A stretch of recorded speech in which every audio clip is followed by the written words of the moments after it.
বলছেন এই যে বিশাল রূপটা দেখছো, যার মাথাটা হচ্ছে ব্রাহ্মণ, আর যার হাতগুলো হচ্ছে ক্ষত্রিয়, যার মধ্য দেশটা হচ্ছে বৈশ্য, আর পদযুগল হচ্ছে শূদ্র। এই যে বিশাল রূপটা দেখছো, সমস্ত সমাজের সবকিছু তার থেকে সৃষ্টি হয়েছে। এই সৃষ্টির এই সমস্ত কিছুটা তুমি তাহলে ওই রকম ভাবে কল্পনা করে ধ্যান করতে থাকো। তার মধ্যে শঙ্খ, চক্র, গদা আর পদ্ম। তো শঙ্খটা কি? তিনি ডাক দিচ্ছেন, তিনি কল করছেন, আমার কাছে ফিরে এসো। এই যে ডাক দেবার জন্য এই শঙ্খটি। চক্রটা কি?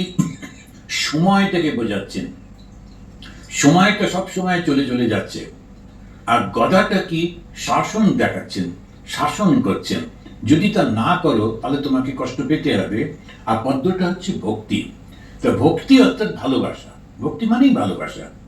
এই ভালোবাসার মধ্যে ভগবানকে যখন ভালোবাসতে পারছি, তখন সেই ভালোবাসা দিয়ে আমরা ভগবানকে হৃদয়ের মধ্যে গ্রহণ করব। কি রূপে? শঙ্খচক্র গদা পদ্মধারী তিনি। তিনি কেন এরকম? না, তিনি সব, তাছাড়া আর কোনো কিছু নেই।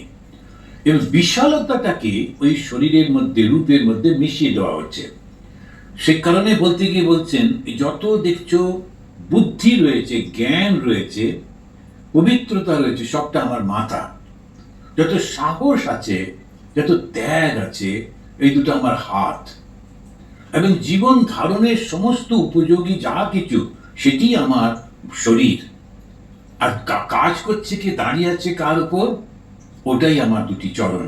তো এই যে চারটি ভাগে ভাগ করলেন, ব্রাহ্মণ, শূদ্র, আর ব্রাহ্মণ, ক্ষত্রিয়, বৈশ্য আর শূদ্র।